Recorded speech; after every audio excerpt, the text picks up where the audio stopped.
for me it was like, you know what, let's remember the human being George Floyd. And when I heard Ben Crump speak, who was on your show yesterday, I was so touched when he spoke about the idea that even a child born to the poorest mother,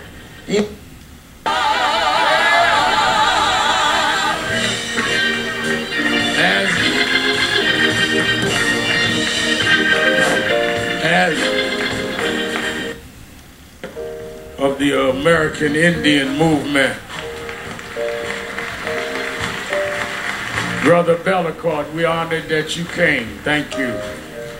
And let me say, they recognize someone yelled out the state chair of the NAACP and many of Black Lives Matter, many of the grassroots organizations that have been doing the protests on the ground in Minneapolis and around the country. Movements are about everybody. We don't exclude anybody. Those young folks, some of them organic, some organized on their own, some NAACP, some Urban League, some National Action Network. We need everybody. This is not a competition. This is a movement. And we need to stop our competing and start fighting the real enemy. Thank you for doing what y'all are doing. When I got here, they were marching, and they kept marching. They didn't need nobody to come organize something. They organized, and we're going to stay organized. And I really thank them for their work. We want to pause for 8 minutes and 46 seconds. I want you, because of the pandemic, I'm not going to ask you to take hands, but I want you to stand next to someone with the right distance. The amazing thing about this movement, people say they never see marches all over the country. Well, we've had that, but we never had it in a pandemic. The reason I know this is a different time is people came out by the hundreds of thousands at risk of their own health to stand up. People that had been sheltered in broke out of shelter. First flight I took was to come here in many weeks. And maybe in God's own way, Martin, the fact we were sheltered means we couldn't watch sports, couldn't watch nothing. We had to keep watching that tape. Maybe because we had no distractions that finally we're ready to deal with this. So as we stand, I would like us to stand together, and I think there's only one woman up here. I want Tiffany, since I was disrespectful, would you come stand with us up here? Tiffany Haddish, so you won't be talking about me in your next interview. And I would like the mother of Aragona, who's mother of the one who originally died of police custody, saying I can't breathe, to stand with me and Ben Crump on stage. It's Gwen Carr. Let us stand. Somebody said, Reverend, 8 minutes is a long time. That meant it was long enough for the police to understand what they were doing. That means it was long enough for one of them 3 cops to stop what was going on. That means it was long enough for whatever this officer had in mind for him to rethink. As you go through these long 8 minutes, think about what George was going through, laying there for those 8 minutes, begging for his life. Heard someone say, narrating his own death. We can't let this go. We can't keep living like this. Sam Jackson, is Sam still here? Steve Jackson, is he here? Steve, we won't recognize, I was recognizing everybody. We got to stop this here. And we got to, in this time, bring about a new season. Let us stand still. You that believe in faith, bow your heads, or whichever way you worship.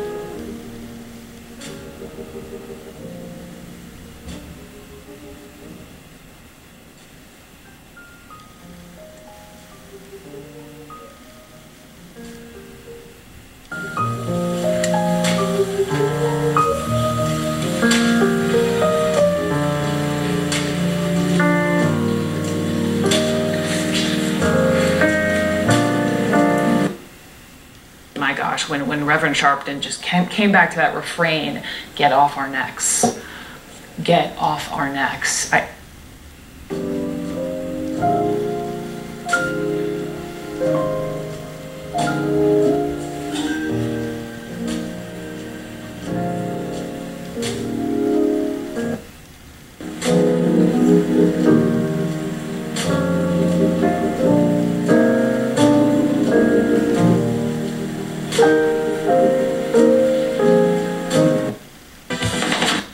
When it cleans.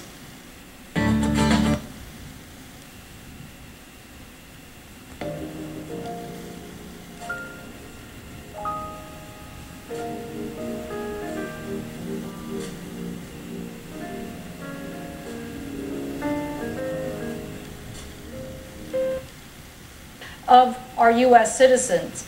He is a That could mean record high gold and the beautiful secret about gold that few people know. Call to discover this beautiful secret and learn why more and more people are...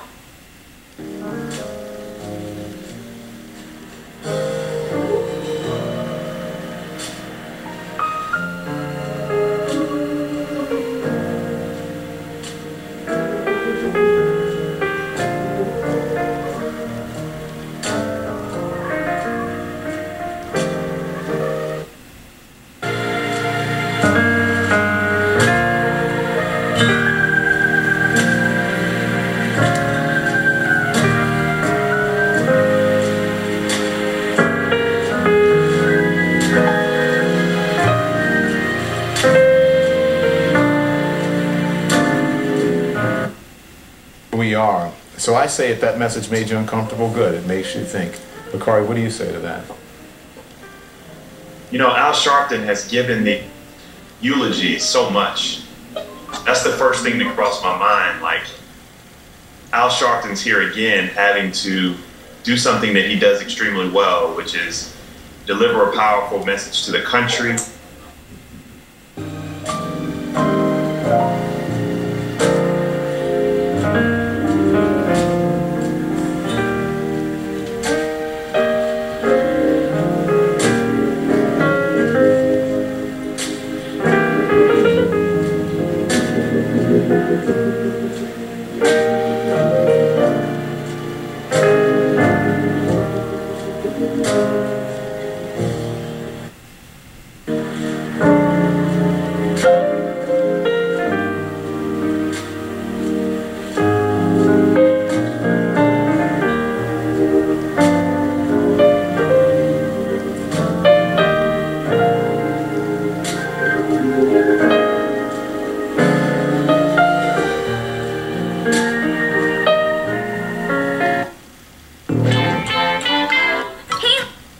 Few evening storms, partly cloudy and a low of 62. North.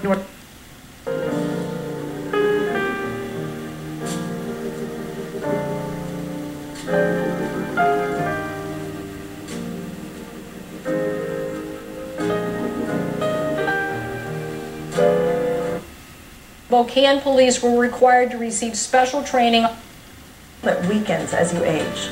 And for even better results, use the soothing, sulfate-free Closest toothpaste. And have a healthy mouth and fresh breath without painful.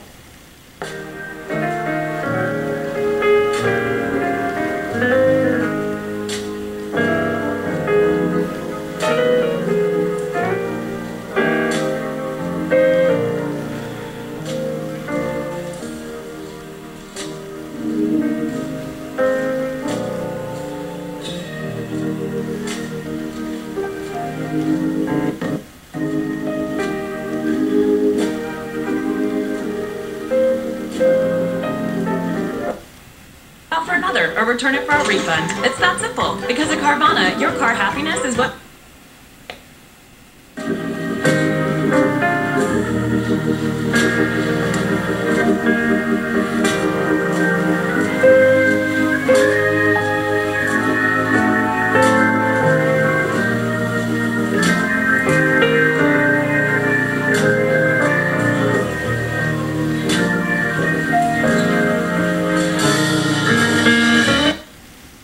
Memorial service for Floyd, the unarmed black man killed by a white Minneapolis police officer last week.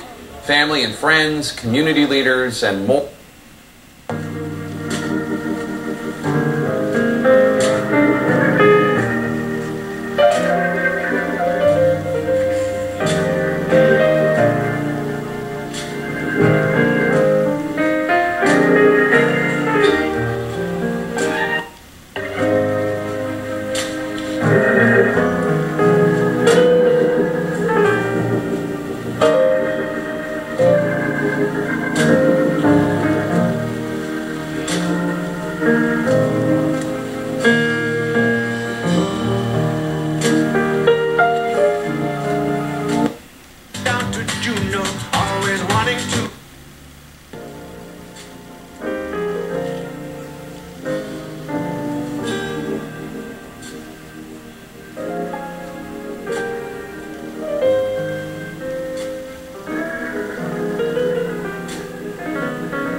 Even when there is a violation of law.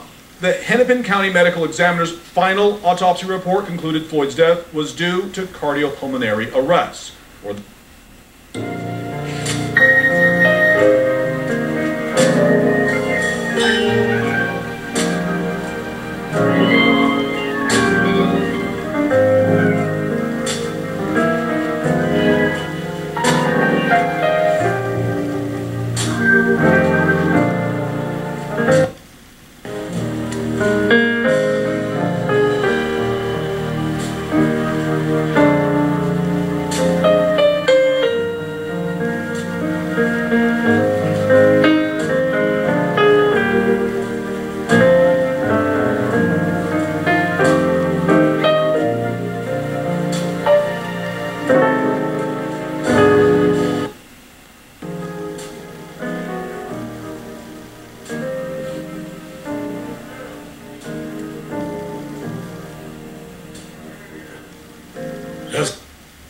If we've calculated with the clock here, that's how long he was laying there.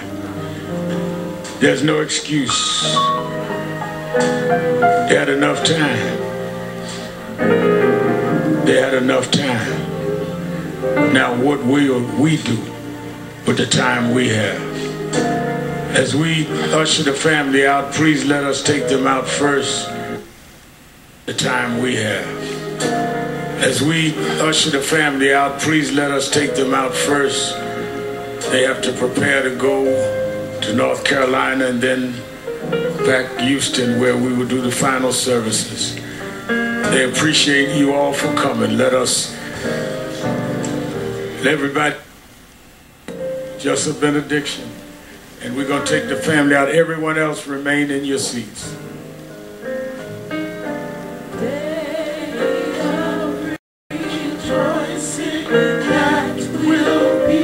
You'll remain where you are for the benediction. Good and gracious God, merciful Master, walk with us while we run this race. Speak to us as we lift our voice. Use our hands so that they do not become fists. Change our hearts so that our rage will shift to rehabilitation. Convict the country so it can finally be the land of the free and the home of the brave. We pray this prayer in the name of an innocent black man by the name of Jesus, who was killed by a government and still rose again. And with that power, we march on until victory is won.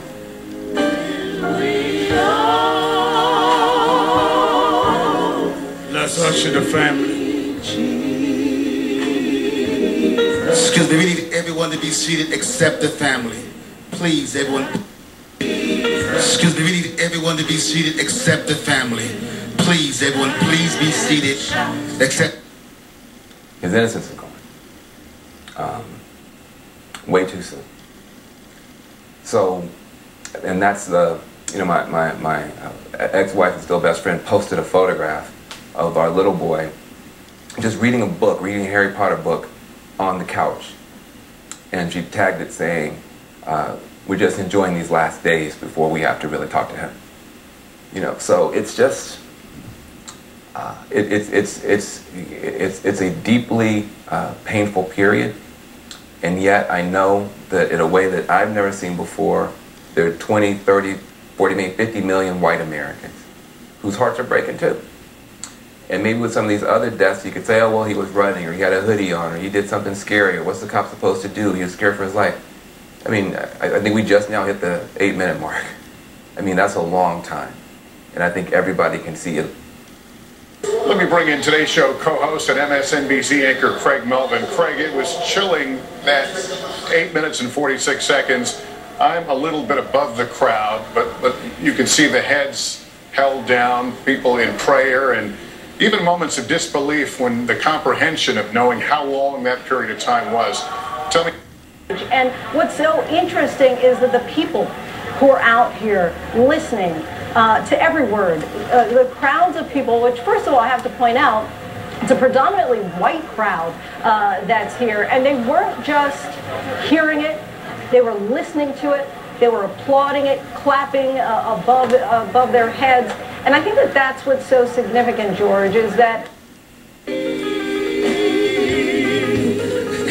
We will sing and shout victory.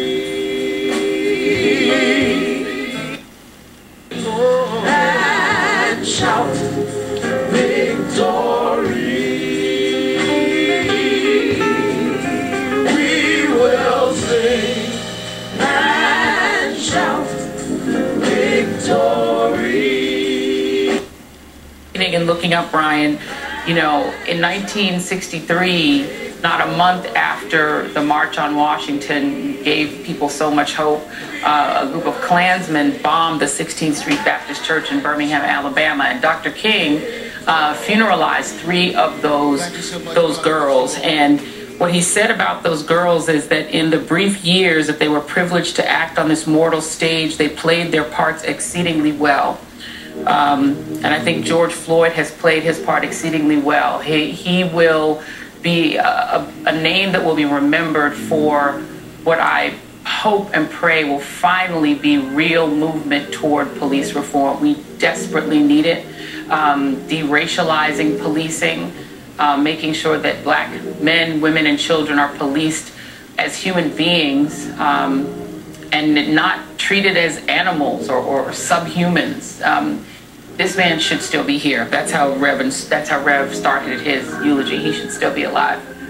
It's shameful that he's not alive, but what a beautiful service. Professor Eddie Globe. A powerful service, a beautiful homegoing. My prayers are out. My prayers are with the family and with all of those who came to share their grief and love for him. Memorial service for George Floyd being held in Minneapolis. We will show it again tonight starting at 8 Eastern on C-SPAN 2.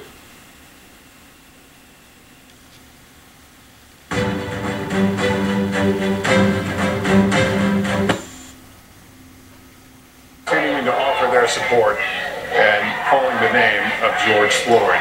Members of the family now have put on those T-shirts, "We Can't Breathe." This is the scene now as they depart. There will be another funeral, as we mentioned, in Texas, a formal funeral there later this week. This concludes our coverage for now. I'll have a complete wrap-up of today's events coming up when I see you on NBC Nightly News. And I'll be back tonight at 10. If we do those three things this summer. All right, Ben Jones.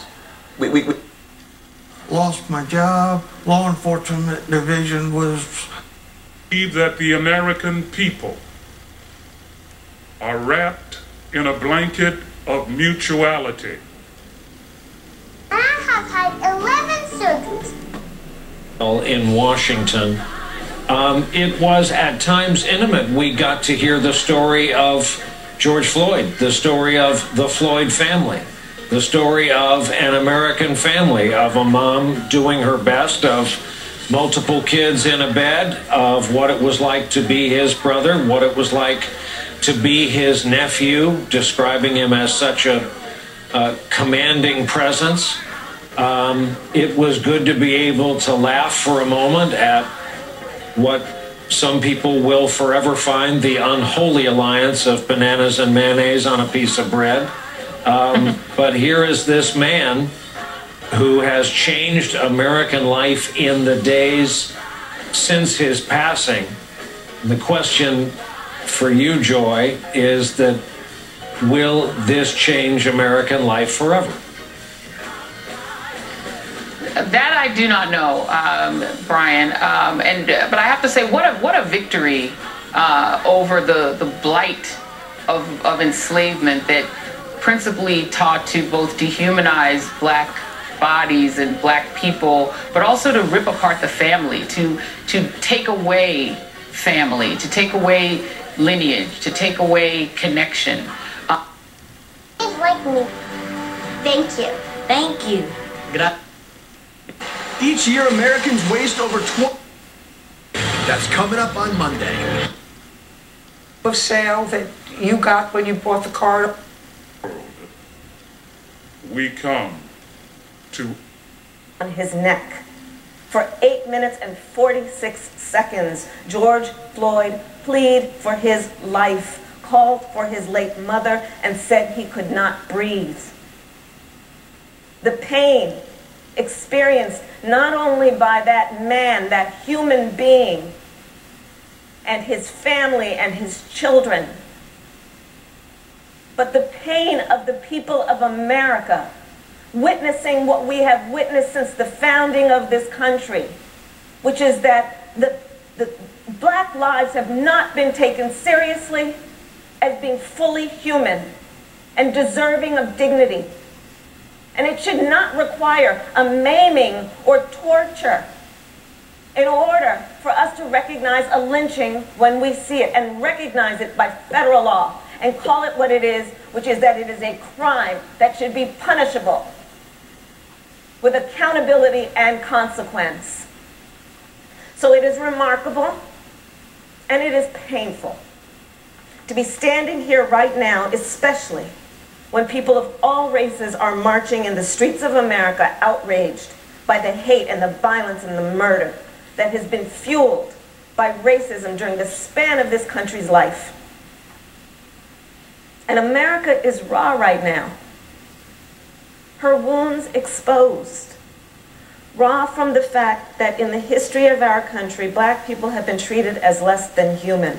I stood here with Senator Booker when we first proposed this lynching law.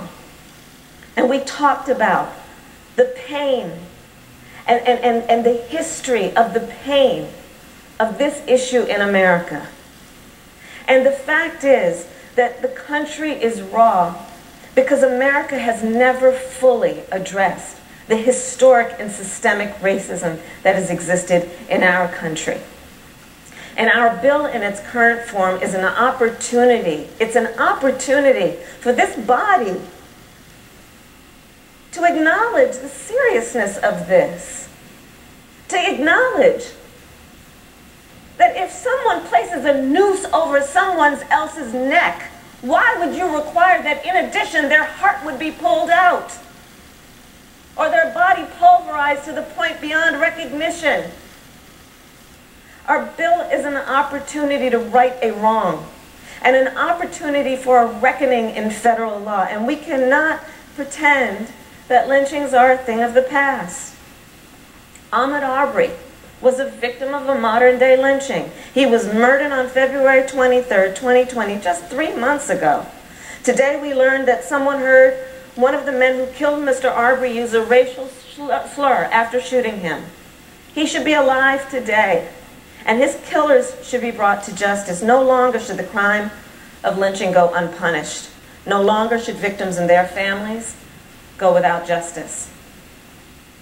For the better part of 2 years, a prisoner in Iran, the Navy veteran Michael White is now a free man. The significance of that with Christian White, the former State Department official. Christian, what do you think? Well, it's a pretty big development. It's unusual to get, frankly, anyone out of Iran. The person we traded to get Mr. White out was a fairly low-level person, someone who was thought to be conducting industrial espionage. Co-worker, Reverend Al Sharpton. An emotional day already, and as we say, the death of George Floyd has transformed America's streets all the days since we learned of the news.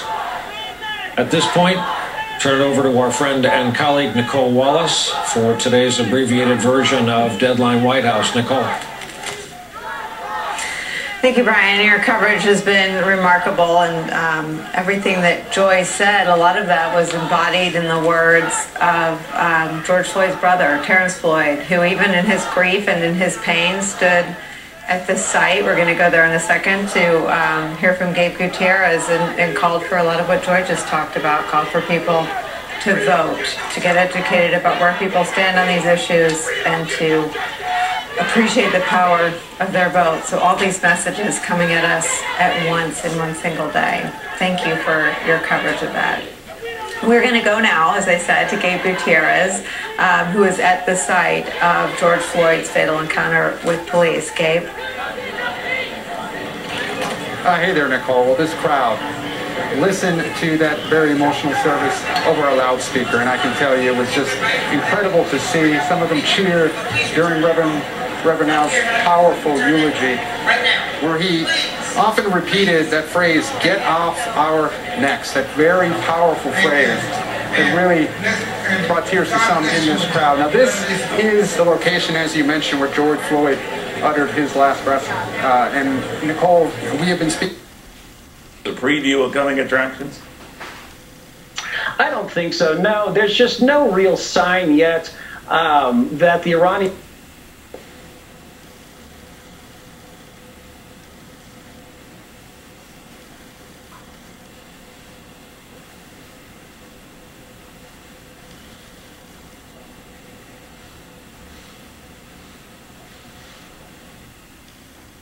Now.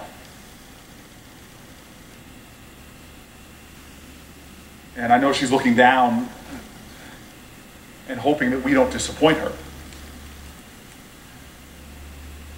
Mr. President, in February of 2019, this body did something historic. And I don't mean to be emotional, I'm raw this week. But I stood here with Kamala and we wept.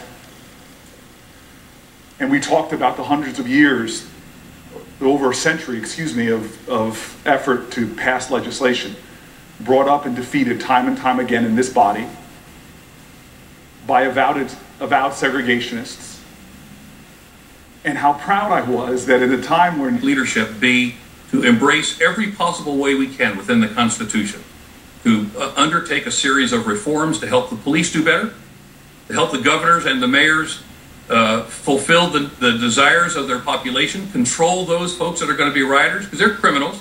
There might be some terrorists in there, but they're criminals, really. Let's have the charge that we're leading today be less about making the American people the enemy and much more about doing what we can, what we possibly can in the context of governance to improve the situation in this country. President Trump has been right now a large contingent of folks who are remembering right now George Floyd there was a great deal of disruption last night in Brooklyn. 3 officers were attacked. And all of this coming at a time when either some believe that police presence is too strong, others not strong enough. Mayor Bill de Blasio was not greeted favorably by many of these rallying when he showed up there. We'll get into that in just a second. Laura Engel right now with the very latest on what's happening now and what they hoped. Room of life.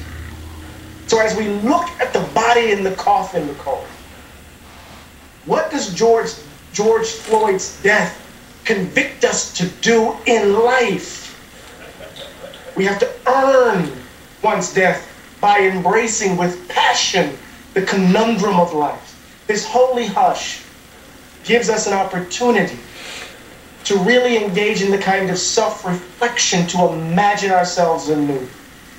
I hope the country is mature enough, although our history suggests that we're not, to take advantage of the time so that we can step in tune with the time and the season, as Reverend Sharpton said. I have one more for you, Eddie, but I just want to tell our viewers, while we were listening to Eddie, we had an image of Minneapolis police and fire departments taking a knee in honor and in solidarity with the protesters. Eddie, you raised this idea that we're all home, sheltering from another killer, the coronavirus pandemic. I want to ask you, because I keep thinking about this, the protesters have more on the line than their safety to be out there protesting in some cities in violation of curfews. They have their very health and lives and the health and lives of the people they come home to at the end of the day. That seems to add something to all this. Can you talk about that? Yeah, Nicole, you're right, but we've been risking our lives for freedom ever since you brought us here. Risking our lives to be free, to run away from plantations. Risking our lives just to be. Is there something else I can just to be to have some dignity, risking our lives to say, no, you can't call me boy or call me auntie. Risking our lives to tell a police officer, you can't talk to me like that. Don't put your hands on me like that. We've been risking our lives since we were brought here. And so the fact that my baby is choosing to risk his life in 2020 is part of this long tradition of the burden we've had to bear because America refuses to live up to its ideals.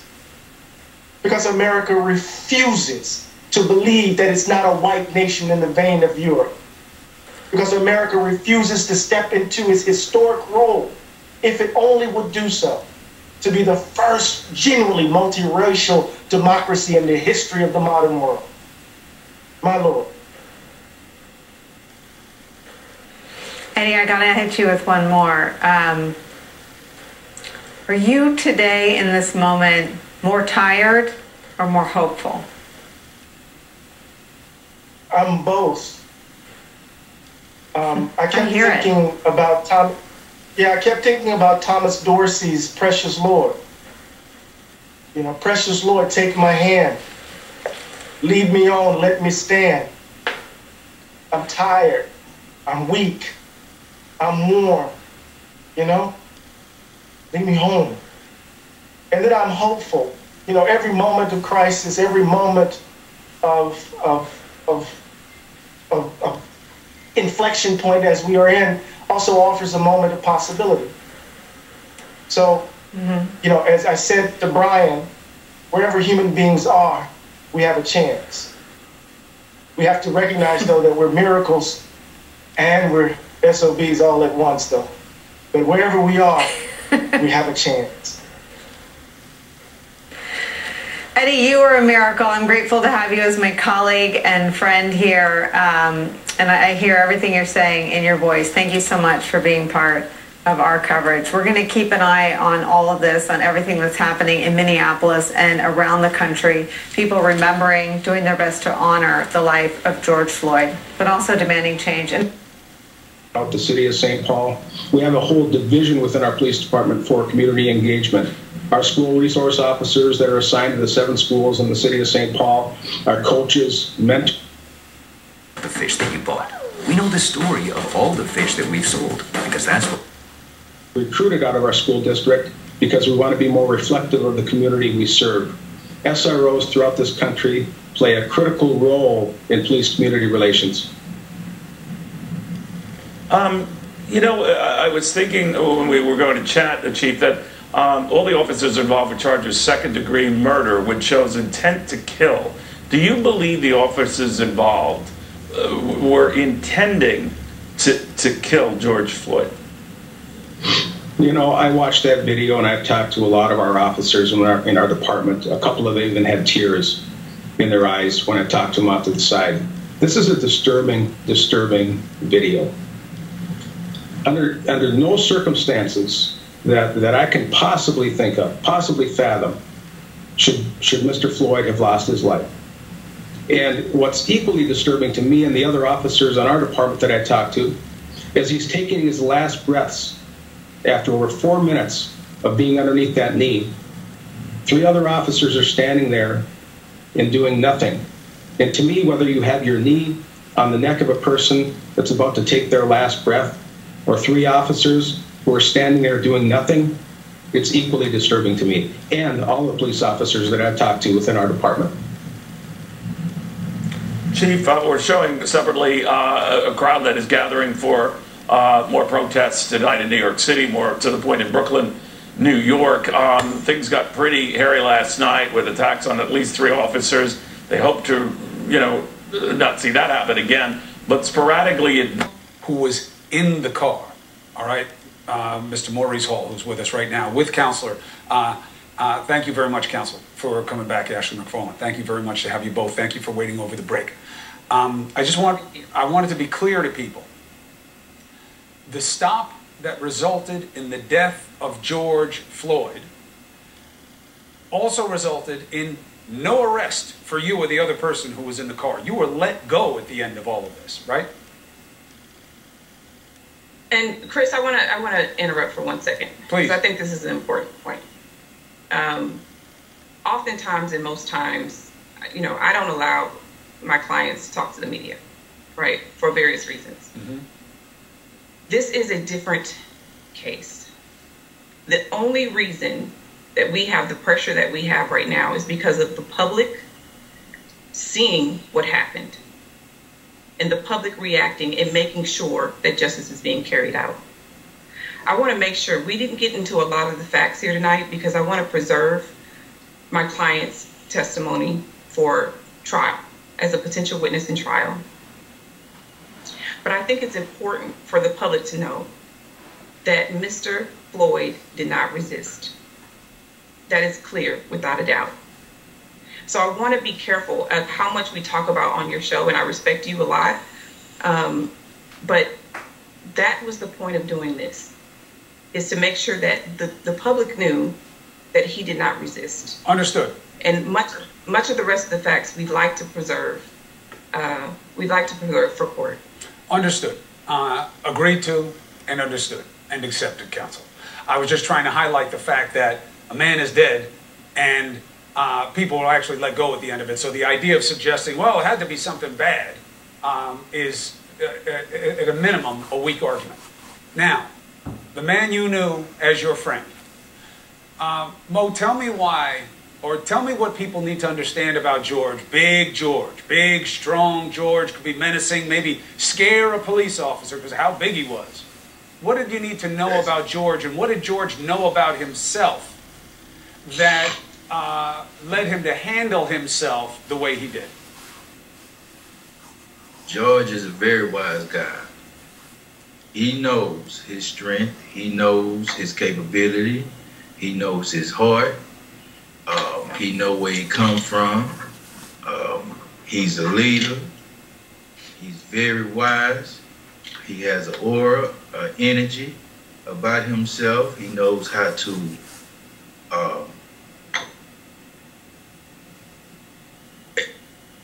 be seen, but not like he's trying to be seen. He's very professional. in other words. And you know, Chris, he described him to me like this. He said, you know, George was an adder to your life. He said some people subtract, some people divide, but he added to everyone's life that he came in contact with. And he certainly left a huge impression on my client. What do you want people to know about him? When they hear the name George Floyd, and obviously, you know, he has touched a nerve in this country and in fact around the world. What do you want them to know about the man who's not with us anymore? I know you're still talking about him in the present tense because all of this is still in shock. And I feel for you on that level. What should they know? Big George Floyd, the gentle giant. My king. That was my panther. I'm very sorry for your loss. And I hope that as counsel is relaying, that his death comes to mean so much more than just the circumstances of the same. That it gets us to a better place and a recognition, if only because of how graphic this was. And I'm sorry you had to live through it, sir. But Maurice Lester Hall, thank you so much for giving us the truth of your perspective about what happened. Because people have a hard time accepting the truth in this country sometimes. And Ashley McFarland, thank you for clarifying the issues. I wish you good luck going forward. Thank you, Chris. All right, God bless. Maurice, thank you very much. All right, so look, you can't beat the perspective of somebody who's in the car, okay? And I have no problem with them preserving testimony. It's fine. It's not unusual. It's a balance of what you say publicly and what you don't say, especially before trial. Counsel is being cautious, and I understand why. But the man was in the car. He wound up being let go, and the entire time he heard his friend wondering why it was happening this way. And you do have to open-mindedly recognize this. Why did it take so long? George Floyd was a big guy. He wasn't Shaq, okay? You know, the idea that he can't fit in a car doesn't make sense. He was in a car. He was in a mid-sized Mercedes SUV, okay? Why against the wall? Why back up? Why on the ground? Why in the cruiser? Why back on the ground? Why so much time? This is what has to be answered in this prosecution. That is what fairness under the law demands. Because for something so extreme to happen, for so long, I don't know what your background is, and it doesn't really matter. Nobody is trained to put their knee on someone's throat.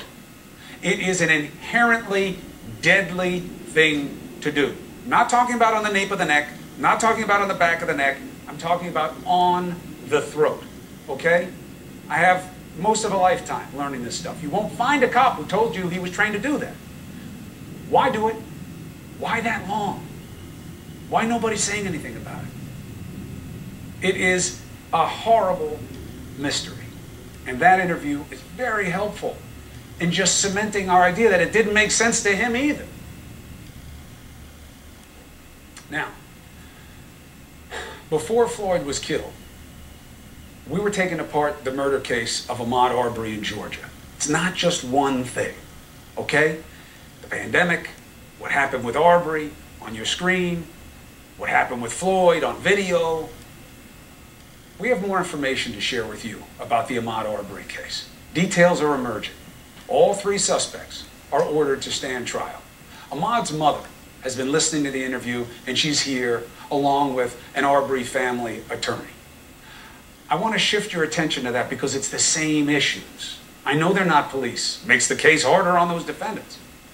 But what they heard in court today was so direct to what it's all about. I want her reaction and yours as well. Next.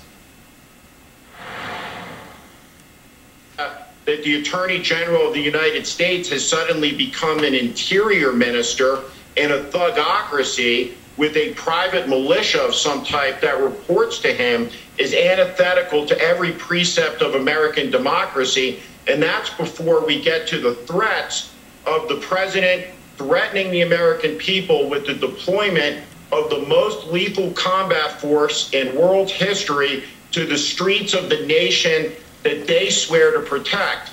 Military in this country serves the nation, not a man.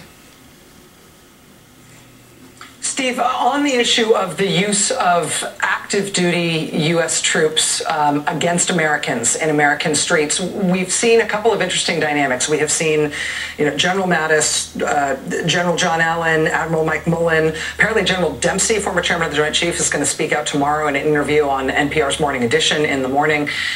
We've seen all of these senior retired military officials, including some who served very recently in the highest levels of the Trump administration, speak out and say the president shouldn't be doing this. At the same time, we've got the current defense secretary, Mark Esper, apparently completely flummoxed by the functioning of his own mouth, having no idea that he was participating in these political acts with the president, that he was putting the Defense Department's imprimatur on what the president was doing with what you just described in terms of that walk to St. John's Church. And there's been a reversal and then a reversal and then another reversal in terms of whether or not these troops from Fort Bragg are actually deploying into the streets of D.C. I feel very concerned by the distance between this sort of principled stance being taken by former military leaders and this chaos and dithering and confusion that we're seeing from the people who are actually in control right now, who ought to be telling the president no when he asks them to do these things. You should be concerned, and we shouldn't underestimate the importance of all of these former four-star officers speaking out. These four-star officers, by custom and tradition, are loath to speak out on political matters. They don't want to get involved, and they consider it part of their duty, even in retirement, to maintain the apolitical nature of the U.S. military. And there's very significant peer pressure. For example, when a retired lieutenant general like Michael Flynn goes out and is as political as he was, he's rebuked by a lot of those colleagues. Now, they're speaking out because they feel honor-bound to protect the integrity and the honor of the United States military for Donald Trump. The Secretary of Defense has badly bumbled and stumbled his way through this, and he compromised through his complicit appearance with the president, saying, hey, I didn't know where I was going. Bottom line is, this is a man who's in charge of the most powerful military in the world, and we shouldn't hold him to a standard that we wouldn't allow for a 19-year-old infantry private if he lost his rifle or said to his, I didn't know where I was going. It's just unacceptable. So the Secretary of Defense has compromised the integrity of the U.S. military, whether it's an act of omission, a sin of omission, or a sin of commission. It doesn't matter. He needs to be prepared to resign to maintain the independence of the United States military from the political machinations of the White House. There is no earthly reason. Cmgus fix that. We make handcrafted, high-quality Western boots for a layout and budget that worked best for them, while Gino loved being able to customize States, who has had this jonesing since the moment he came into office to show that he's a tough guy and a strong man. But these are the tactics of Putin and Erdogan. Again, the military serves the nation. It doesn't serve Trump. This is the province of law enforcement and of the National Guard. Active duty combat units of the active forces of the United States have no business being put into a domestic law enforcement situation. It's not their purpose, and it will undermine. And murdered. Then, as he lay dying, his accused killer reportedly spewed hate that takes this directly to what it was most feared to be about. Even the investigator winced when he had to repeat the words. Ahmaud's mother, Wanda Cooper, is with us tonight, along with family attorney Lee Merritt. Thank you both for being with us, and thank you for being so patient. I know you two, especially you, Ms. Cooper, and you too, Mr. Merritt, understand the need for perspective in that Floyd case from somebody who was there, because so many people want to see these things in a light that just doesn't stand up to the truth. And for you, Ms. Cooper, I'm so sorry for your loss and to have to talk to you about this, but it matters for people to understand what you learned in court today about what Ahmaud had to deal with and how it was, and the words that came out of one of the men that reflected what was in his heart in that moment. What did that mean to you? It was very heartbreaking. I often imagine the last minutes of my son's life. I didn't imagine it would be that harsh, but to learn that that statement was made in the last seconds of his life, again, it was very heartbreaking. Is this a situation where, as a mother, you wanted to know what happened, or do you wish you had never heard? I wanted to know. I think knowing what happened will give me a little sense of closure of what actually happened out in Satilla Shores. The words used by one of the killers, it's nothing that you haven't heard before. It's nothing that we don't know exists, especially in a lot of dark hearts. But to know that it was said in the moment about your son, right after they had to realize what had happened, what they had done, what's its significance to you in that moment?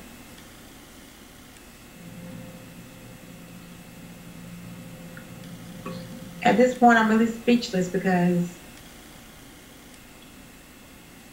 it's hard to know that he had to go through that after he actually ran for his life. And then when he couldn't run anymore, he had to fight. And then after he fought, he was killed. Very hard to know that he endured that. The third man, the man who gave us the video, right, gave the world the video that wound up making this real for people.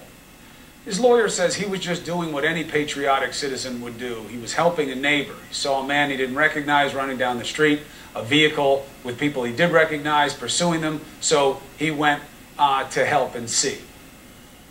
What is your take on what this situation was about? I think that Mr. Ryan played a major part. He just wasn't riding alone and minding his own business. His part was the video man, and he played that part very well. What happened with George Floyd, what happened with Ahmaud Arbery, different circumstances, different places. These men were not, no matter what they thought, they were not police officers. They were not acting under any color of authority. What is your hope that these cases come to mean for this country? I'm hoping that the death of my son, also of Mr. Floyd, that their deaths will implement change. We need change. So no other African-American male will lose their life in such manner.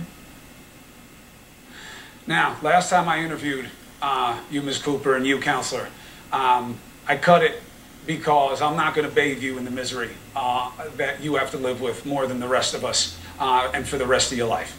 And I'm sensitive to that now, too. I'm not going to repeat what we learned. In fact, you know, anybody in this audience out of third grade knows exactly what kind of words were used and how they described your son, and it doesn't bear repeating. Lee, what does bear a little bit of context from your legal perspective is the early narrative of he was just jogging, we followed him, he wouldn't stop, so we got out of the car, and then he jumped the guy with the gun, so he had to shoot to defend himself. That's not what the GBI has found. They found that this was much more intentional and that Ahmaud had to deal with a lot more, including a vehicle attack during this. What was clarified according to the GBI's perspective? Well, exactly what you said, that there was a level of coordination. And I will just say from a human perspective, sitting next to Ahmaud's mother, Wanda, as this testimony came forward, it was very difficult. And I like to think that I can be pretty composed, but as I saw her begin to be impacted by those words, I began to break down. And, you know, I understand how hard that was for her to get through. But what we learned from the testimony that went forward was that this was an intentional act by men who were motivated by hate. We heard the N-word used repeatedly, but every interaction they had with Ahmaud seemed to be based on a fear of his black skin. And we just heard it over and over and over again as they walked through the narrative. And it seemed like the defense was leaning into that as a defense, that Ahmaud was a menacing black man, even as he ran away. and that there is reason to believe that he was hit by one of the vehicles, yes? We didn't pick up testimony that he was hit by a vehicle. He was ran off the road into a ditch by Mr. Roddy. And so in order to avoid being struck by the vehicle, Ahmad went into a ditch so that the car wouldn't dip down into it. But that did not end the pursuit. They continued to circle around him, and this was an ongoing aggressive pursuit. That's it. That's the point of clarification. Lee, thank you. There's much more to be told here. We will not let the case go away. That's one of the mistakes we've been making in this country.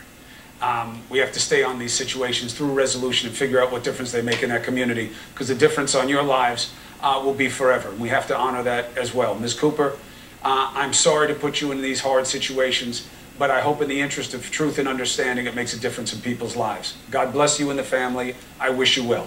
Counselor, you too. Thank you. Wanda Cooper, Lee Merritt. All right, we're going to be right back. Hey. Something like 20,000 new cases a day. Our national daily death toll is actually rising back up again after having come down. Our most populous states, California and Texas, have fastest growing companies in America. Florida today just had its new record of the largest number of new cases reported in a single day. States like Utah, also states like Arizona, are pulling the fire alarm in terms of how rapidly their case numbers are rising right now and how rapidly their hospitals are filling. In the American South, I mean, take a gander across the South. Look at the Carolinas, at Arkansas, Mississippi.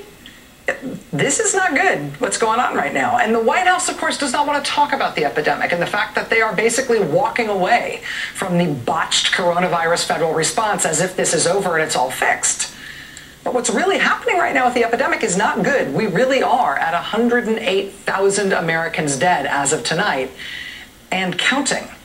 And it's getting rapidly worse in a whole bunch of states all at once. The federal government not working on it anymore isn't going to turn that around, no matter how much they don't want to talk about it. Puberty. The WeatherTech cup phone with removable cups fits virtually any cup holder and keeps virtually any... To deal with anarchists, securing our border, sanctuary cities, free market economy, capitalism versus socialism, weak on defense, appeasement, or peace through strength. 152 days, you decide. Let not your heart be troubled. Laura Ingraham is up next. Laura. Hannity, you see former chairman of the Joint Chiefs, Martin Dempsey, now kind of joins the chorus of former military folks going after Trump's, even raising the issue of the Insurrection Act if they can't control what's happening and if it gets violent in the cities. And he said it's dangerous. And I'm thinking, now the military is aligning itself with a group of people, not the peaceful protesters, but the violent ones, obviously, who want to abolish the Constitution, basically, and, of course, abolish any law enforcement presence at all. That's an interesting pairing. I'll be honest, Laura. I thought in the beginning that might be the path, but I'll tell you, we see these governors and these mayors, they say they don't want any help. They can get the National Guard, but they have to ask for it. And for the president then to set up a confrontation between our military and civilians because these mayors and governors refuse to do their job, I'm not so sure I support that. Posse comitatus, I understand the Insurrection Act. I think the president's right. We're not there yet by any stretch. You know, people thought we were better than this, Don. I agree. I agree. But I've had several emotional conversations, emotional interactions with people after the funeral today. I was talking to Brooke. She's very emotional. Everyone is just on, it's just, all I can say is emotional, and it's a roller coaster ride. And I have never seen to this level the amount of not knowing, uncertainty, I should say, anger, fear, all kinds of things. And I don't know, we need to figure out what to do with all of that. Well, one, you need it. You need it. You need, you know, human beings are led by their passions. Yeah. And passions lead to purpose. But I'll tell you, my mother is with us for a quick visit. Quick, I promise. You know, if my family's watching, you know, they all want to take her away. It's like, you know, I am the virus as far as they're concerned. She's heartbroken watching this, you know? She has lived a lifetime hoping that things would get better, and she seems to see a situation that puts us at our worst. To have Cha-Cha, you know, my 10-year-old, to hear her talking to friends about the George Floyd case, and that's not like we're some hypersensitive news. My kids don't even watch what I do 90% of the time. They're watching now. But it's so penetrating. It is. It was so long. It's so wrong. And it's so frightening that this is who we are. This is who we are. I was on a call the other day, and I got a call from a friend, and as soon as I said hello, it says, "Don, what would you have me do? What do you want?" And I mean, just immediately, not hello, how you doing, nothing. I have so many of those phone calls, and I want to honestly, and I think we all need to think about this, a productive way for all of us to get all of this out. And I don't know if that's in the form of, I mean, if we had better leadership, a fireside chat would be great. A town hall of some sort would be great. A collaborative effort on many people's part in the media would be great. Something to get all of this out instead of keeping it inside and then doing it within our own silos. That's it. I don't know what that is. That's for smarter people beyond my pay grade. But I got to run. I've been getting yelled at for talking to you for so long. They're like, you talk to Chris all day, you talk to him on the weekend, you hang out with him, and then you get on TV and you eat up our time and you talk to him. That is all your fault. Find something that the audience appreciates more than this, and let me know. I know, because you know what? Maybe this is what everyone needs to do. That's right.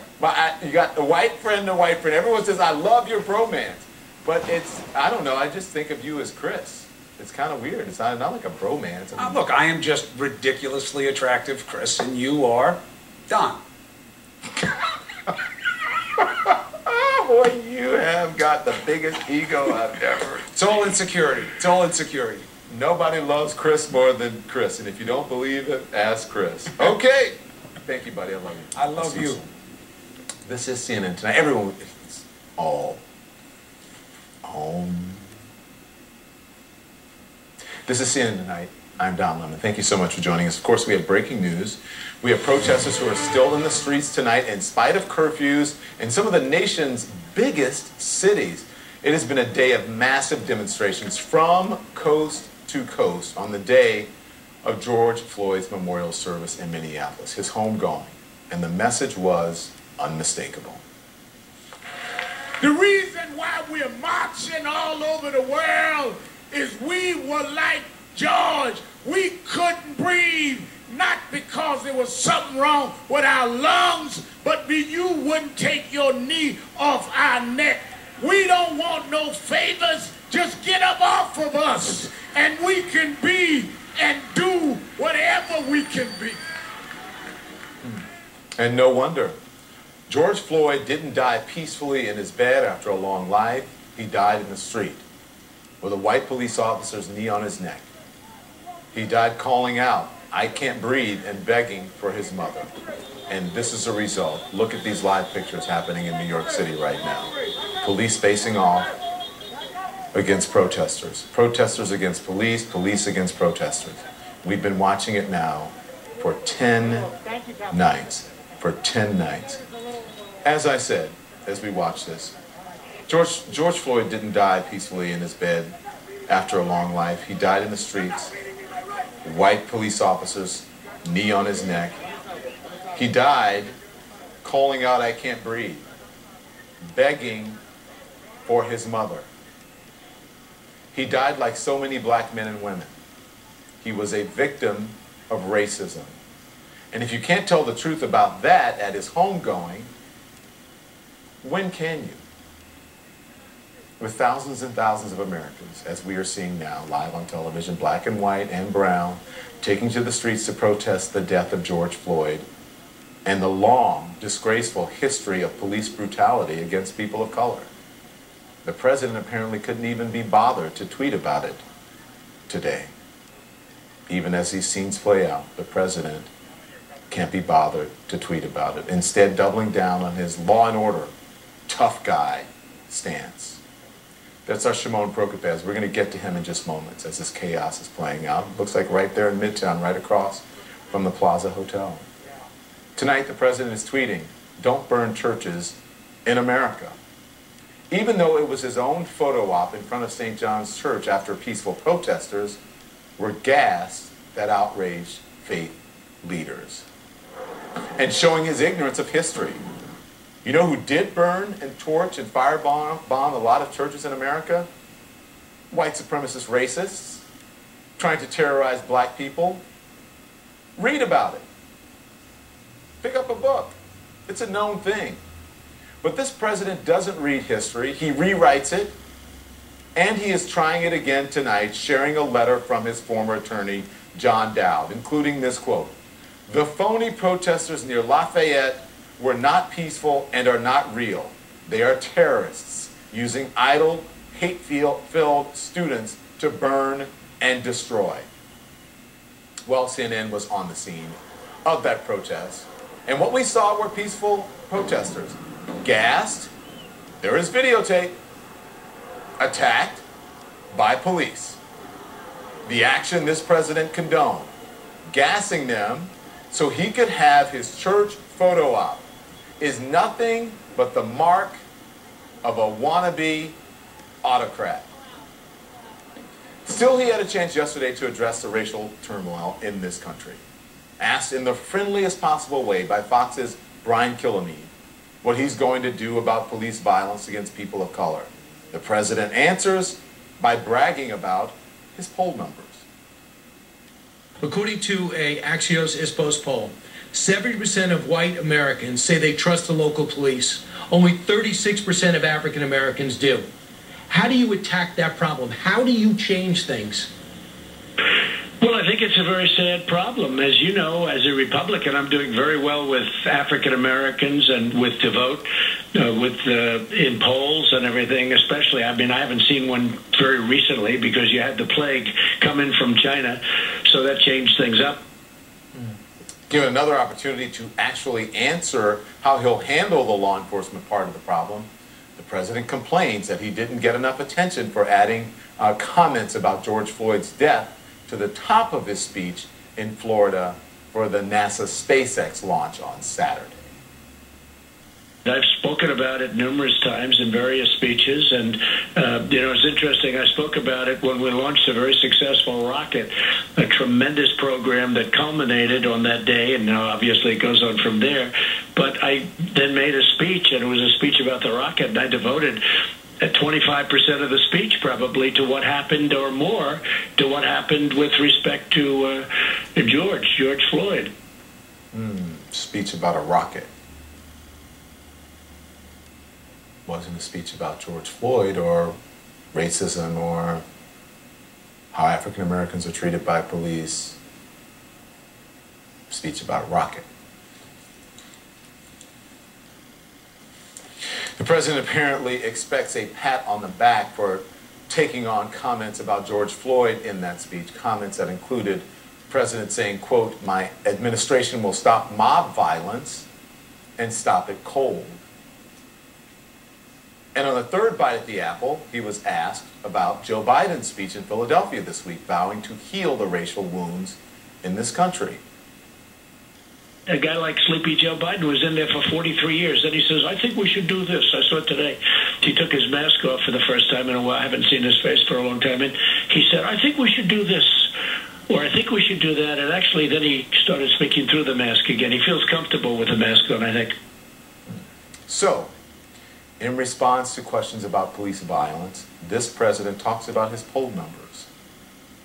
Your experience in investigating these anarchist groups, what do you see are the major differences today with how they're operating and how they're hiding and concealing themselves in this overall political movement and protest movement? Well, thanks, Laura. To me, the biggest thing that I've noticed is that they're acting the same way in many ways that they did, many years ago when I was looking at them.